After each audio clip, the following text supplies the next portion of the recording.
नमस्कार। पुनः मौजूद हूँ आप लोगों के साथ स्पोकन क्लास में। आज पुनः नेटवर्क की बेरुखी के कारण क्लास ऑन टाइम नहीं हो सका, जिसके लिए मुझे खेद है कि आप लोगों को इंतजार करना पड़ा। आज हम लोग चर्चा करेंगे sound and silent attitude of vial पर, और उसके बाद चर्चा करेंगे स्पोकन के थर्ड प्रोजेक्ट पर भी। और आप लोग इस वीडियो को देखकर एफबी लाइव के लाइव स्ट्रीमिंग को देखकर जो भी सीख पा रहे हैं उसे सीखिए। बहुत ही कम समय में आप लोगों को यूट्यूब पर भी लाइव स्ट्रीमिंग के माध्यम से ये सारी चीजें पुनः दिखाई जाएगी। और अगस्त के आसपास उम्मीद रखिए आप लोगों के हाथ एक ऐसा असेट लगने वाला है स्पोकन कीट के रूप में, जिसे पढ़कर आप न स्वयं ही सीख पाएंगे बल्कि अपने बच्चों को भी सिखा पाएंगे, और एक धरोहर के रूप में आप उसे स्टोर करके रख सकते हैं। तो मेरी पूरी कोशिश ये होगी कि आप लोगों को अंग्रेजी को सीखने में ना तो रटने की जरूरत पड़े, ना याद करने का झंझट हो, और ना ही उसको बार बार इधर उधर जाने की आवश्यकता हो। घर बैठे आप अंग्रेजी में निपुणता हासिल कर लें, यही कोशिश के साथ मैं हाजिर हूं आज के सेशन में। और आज का सेशन है वॉयल लेटर, जिसमें हम लोग सबसे पहले देखेंगे ए को। यदि आप लोगों को किसी भी तरह का त्रुटि हो तो आप जो वीडियो अपलोड होगा उसके बाद कमेंट बॉक्स में मैं इसका पैकेज भी अपलोड करूंगा, आप उसे देख सकते हैं। तो आप देखेंगे ए को, इस ए लेटर का 6 साउंड होता है। पहला होता है ओ, दूसरा होता है आ, तीसरा होता है आ या औ, दो में से दोनों बोल सकते हैं आप।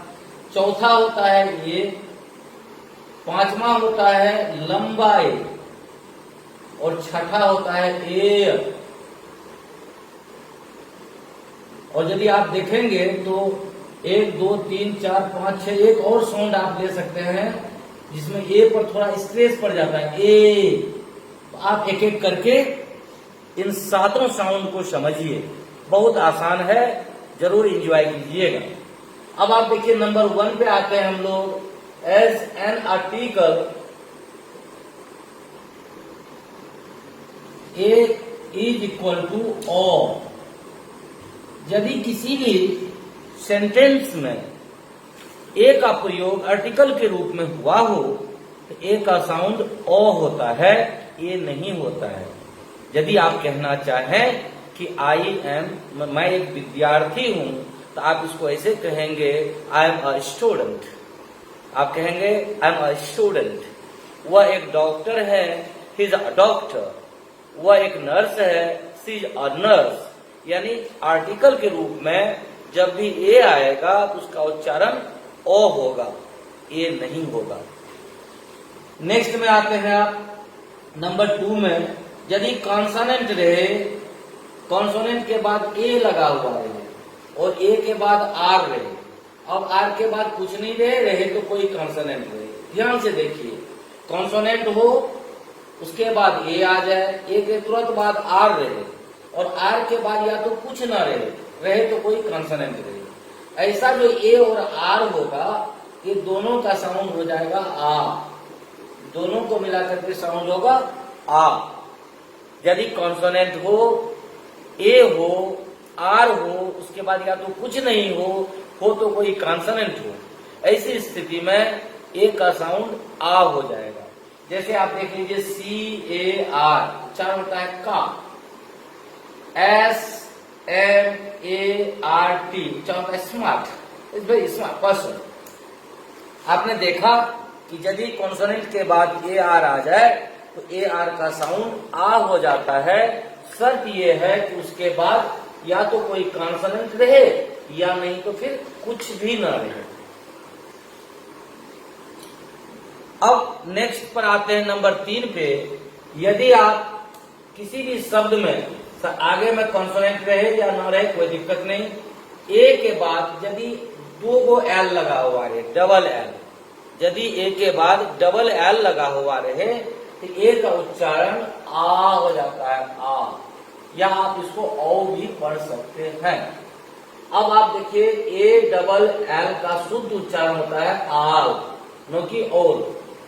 आप ओल बोल करते लोगों को देखे होंगे, लेकिन ओल बोल नहीं होता है, ये होता है आल। इसीलिए हम लोग गाने में आपने देखा होगा, एक मूवी के गाने में था आल इज वेल, यानी आल, नॉट कि ओल। आगे से ओल नहीं, या तो आल पढ़ेंगे या फिर ओल पढ़ेंगे डबल लगा करके। उसी तरह से सी ए डबल एल है, ये हो गया काल, कोल नहीं काल। This is a call from him, यानी काल। तो आप समझ रहे होंगे कि यदि ए के बाद डबल एल आ जाए, ए का साउंड आ हो जाएगा। अब आते हैं नंबर 4 पर, कि यदि किसी भी शब्द में कॉन्सोनेंट हो, ए हो, फिर कॉन्सोनेंट हो, लेकिन ध्यान रहे कि इस बार ये कॉन्सोनेंट आर नहीं होना चाहिए, आर नहीं होना चाहिए, और उसके बाद ई लगा हुआ है। आपने देखा कॉन्सोनेंट ए पुनः कॉन्सोनेंट, लेकिन ये कॉन्सोनेंट जो ए के बाद आएगा वो आर नहीं हो और लास्ट में ई लगा हुआ है, इस ए का उच्चारण हो जाएगा ए, सिर्फ एक ठो वाला ए। जैसे आप देखेंगे एम ए एन ई, फिर से आप देखिए एम ए एन ई, इसका उच्चारण होता है मैन। और मैंने पहले भी बताया कि मैन का दो मतलब होता है, पहला तो मर्दांगी और दूसरा अयाल। अयाल किसे कहते हैं? अयाल हम लोग कहते हैं शेर, कुत्ता, घोड़ा के कंधे पर जो बाल होता है उसे हिंदी में अयाल कहते हैं और अंग्रेजी में उसे मैन कहते हैं। तो आपने देखा कॉन्सोनेंट ए कॉन्सोनेंट ई रहने पर ए का साउंड ए हो गया। अब आगे बढ़ते हैं। आज तक जो आप लोगों ने गलतियां करी है, आप लोगों ने कई बार खुद को गाली दी है, आज आप महसूस करेंगे कि वो क्यों गलत था। आपने हजारों बार मैन बोला, मैं पापा इज ए सर्विसमैन, मैं पापा इज ए बिजनेसमैन, ऐसा कह करके आपने खुद को गाली दी है, क्योंकि मैन का मतलब कई आदमी होता है। यदि आपने कह दिया कि मैं पापा इज ए सर्विसमैन, तो आप खुद कह रहे हैं कि मेरे पिताजी कई आदमी हैं, जो कि भर्त्सनीय है, उचित नहीं है। अब नंबर 5 पे आइए आप और देखिए कि यदि कॉन्सोनेंट हो, कॉन्सोनेंट के बाद ए लगा हुआ रहे और ये के बाद फिर कोई कॉन्सोनेंट हो, लेकिन ध्यान रखिए कॉन्सोनेंट आर नहीं हो, आर नहीं हो, तो ऐसा वाला जो ये है इसका उच्चारण हो जाएगा अय, यानी दो ठो वाला। यदि आप इसको चिन्ह में लेंगे तो ऊपर से दो गो लगेगा। तो अब आप गौर करिए कि एम कॉन्सोनेंट है, ये है, उसके बाद एम लगा हुआ है, तो निश्चित रूप में इसका उच्चारण क्या होगा? मैन। मैन मतलब हुआ एक आदमी। यदि आपको कहना है कि मेरे पापा एक नौकरी पेशा व्यक्ति हैं, तो आप कहेंगे मैं पापा इज अ सर्विसमैन, सर्विसमैन। यदि आपको कहना है कि मेरे पिताजी एक व्यवसायी हैं, तो आपको कहना होगा मैं पापा इज अ बिजनेसमैन, नो कि मैन। यदि आपने मैन कह दिया तो समझिए कि आपने खुद को गाली दे दिया। उसी तरह से बुरा का अंग्रेजी बेड नहीं होता है, ये उच्चारण होता है बैड। बैड मतलब बुरा। यदि आप बेड कह देते हैं तो अब हो जाएगा बिछावन। अब थोड़ा सा भी अंतर आपने उच्चारण में कर दिया तो बेड मतलब बिछावन और बैड मतलब बुरा। उसी तरह से SAD है, उच्चारण सेड नहीं साइड। साइड क्यों हुआ? क्योंकि उच्चारण में आप देख लीजिए कि कारण क्या है कि कॉन्सोनेंट ए कॉन्सोनेंट लगा हुआ है, उच्चारण ए होना ही है। तो आपने समझा कि यदि कॉन्सोनेंट के बाद ए और ए के बाद कॉन्सोनेंट हो और वह कॉन्सोनेंट आर नहीं हो, तो निश्चित रूप में ए का उच्चारण ए हो जाएगा। अब नेक्स्ट पे आइए कि यदि छठे नंबर पर आप आए और आप देखेंगे कि यदि कॉन्सोनेंट रहे या नहीं रहे कोई दिक्कत नहीं, ए रहे, आई रहे या उसके बाद आर रहे, या फिर कॉन्सोनेंट रहे, ए रहे, आर रहे और ई रहे। ध्यान से देखिए, consonant plus A plus I R रहे या फिर कॉन्सोनेंट प्लस ए प्लस आर ई रहे, दोनों ही स्थिति में ए आई आर या ए आर ई का उच्चारण हो जाएगा ए, उच्चारण हो जाएगा ए। बहुत आसान है, यदि आप इसको समझने की कोशिश करेंगे तो आप पाएंगे कि यह बहुत आसान है। उदाहरण के रूप में आप लीजिए सी ए आर ई, उच्चारण होगा के, या फिर एफ ए आई आर, उच्चारण होगा फे।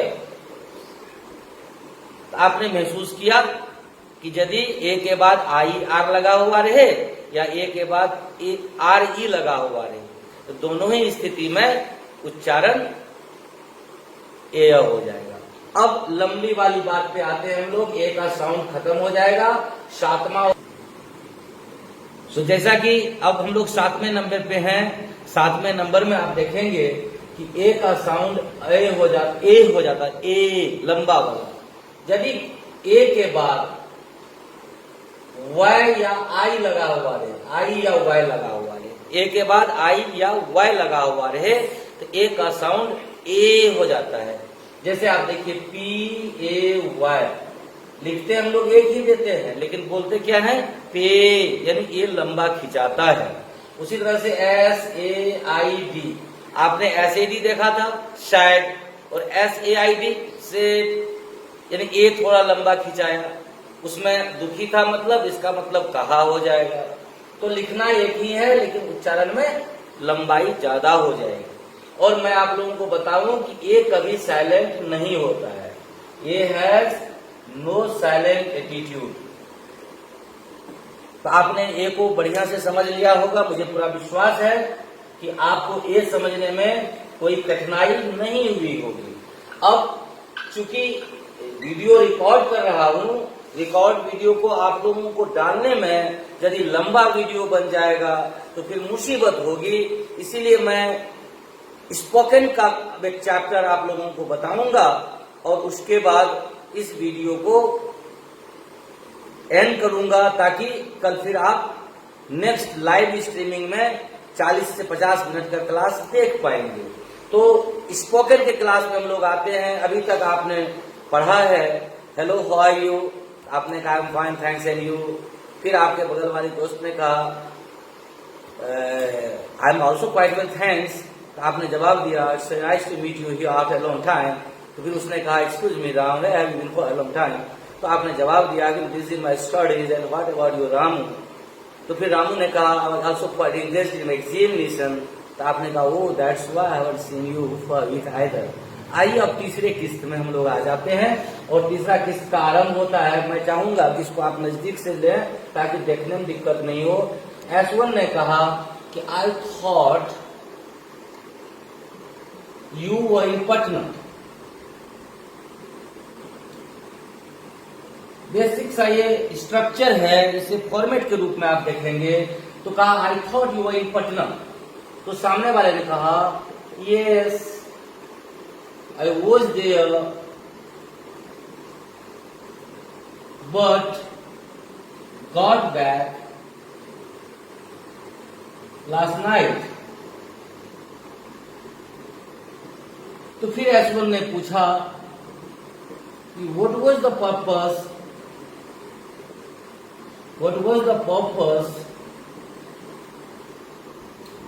of you going there?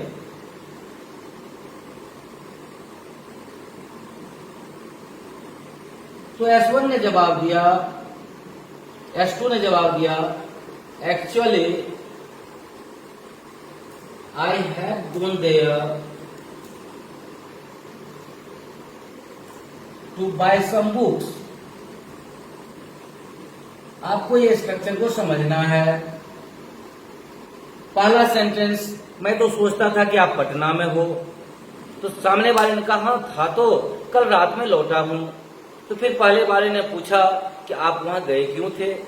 तो फिर दूसरे ने कहा कि कुछ किताबें खरीदनी थी इसलिए गया था। अब इसका ऑपरेशन आप देखेंगे।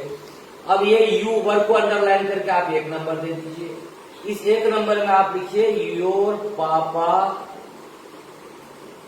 मोम, अंकल, आंटी, जितना भी सिंगुलर नंबर है उसको रख दीजिए, उसके साथ वर्ड जोड़ दीजिए। अब नया सेंटेंस क्या बनेगा? I thought your papa was in Delhi. I thought your papa was in Delhi. I thought your mom was in Patna. I thought your brother was in the village. आप देखेंगे ये बदल गया क्वेश्चन। इस तरह से सिंगुलर में आप ऐसा करेंगे और प्लूरल के लिए आप वर जोड़ देंगे। योर पेरेंट्स करेंगे आप तो पेरेंट्स फ्रेंड्स वगैरह के लिए यह वर हो जाएगा। अब इन पटना को नंबर 2 दे दीजिए आप, और इस 2 नंबर में आप लोकेशन देना है आपको, जैसे in the village, in the market, in the town, जो भी है इस तरह से आप लोकेशन दे दीजिए, जो कि आपको कमेंट बॉक्स में पैकेज के रूप में मिलेगा, आप देख लेंगे। अब यदि प्रश्न यहाँ पापा के लिए हुआ था तो जवाब जो यहाँ नंबर 3 में होगा, यहाँ पर हो जाएगा 3 नंबर में। पुरुष के लिए ही वॉज, महिला के लिए सी वॉज और प्लूरल के लिए दे वर। आप लोग ये पैकेज में आराम से देख सकते हैं, कोई कठिनाई नहीं होगी। अब गॉट बैक, अंग्रेजी में गॉट बैक का मतलब वापस आना होता है। गॉट बैक अकेला सिर्फ एक वर्ड, यदि आप गेट बैक जानते हैं वापस आने के लिए, हो सकता है आपको समस्या हो। कम बैक का मतलब भी वापस आना होता है, कम बैक का पास्ट टेंस कैम बैक हो जाएगा। या यदि आप फ्रेज में नहीं जाके जनरल वर्ड में आना चाहते हैं, सीधे रिटर्न लिख दीजिए आप। यानी नंबर 4 में आप गोट बैक की जगह या तो कैम बैक लिख सकते हैं या रिटर्न लिख सकते हैं। अब लास्ट राइट की जगह 5 नंबर दे दीजिए। 5 नंबर में सही टाइम देना है कि आप कब लौटे हैं। मुझे तो नहीं मालूम कब लौटे हैं, तो जब आप लौटे हैं तो सही टाइम दे दीजिए। अब यह what was the purpose of your है, तो आपसे जब बात हो रही थी योर दिया गया था। यदि आपसे आपके पापा के बारे में बात होगी तो योर के जगह हिम हो जाएगा। मम्मी के बारे में बात होगी तो योर के जगह ही हर हो जाएगा। यदि फ्रेंड्स के बारे में बात हो रही है तो देयर हो जाएगा। अब एक्चुअली आई है, गोन बैक की जगह यह आई को नंबर आप 7 दे दीजिए। यदि यहाँ पुरुष के बारे में बात हुई थी पापा की तो यहाँ ही हो जाएगा। यदि माँ की बात हुई थी तो यहाँ सी हो जाएगा। यदि यहाँ ब्रदर्स की बात हुई थी प्लूरल की तो यहाँ दे हो जाएगा। अब यहाँ पर टू बाय के बाद जो है इसको आप 8 नंबर दे दीजिए। बाय संबुक एक कारण था, आपके पापा पटना क्यों गए, उसके लिए यहाँ 8 नंबर में आप कारण को इनपुट कर दीजिए। अब मान लीजिए आपके पापा पटना किसी डॉक्टर से दिखाने के लिए गए, इसी पर बात हो रही है। आपका दोस्त आपसे पूछता है, मान लीजिए राम और रामू के बीच बात हो रही है। राम ने पूछा I thought you were in your papa was in Patna. तो रामू जवाब देता है yes he was there but came back 3 days ago। तो फिर राम ने सवाल किया what was the purpose of his going there. तो फिर रामू ने कहा actually he had gone there to consult a doctor.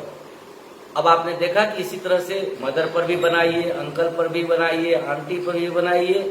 आप जहां तक बनाने में सक्षम होते हैं आप बनाइए, और यदि आपको बनाने में किसी तरह की असुविधा होगी तो मैं शॉर्ट पैकेज भी कमेंट बॉक्स में डाल दूंगा।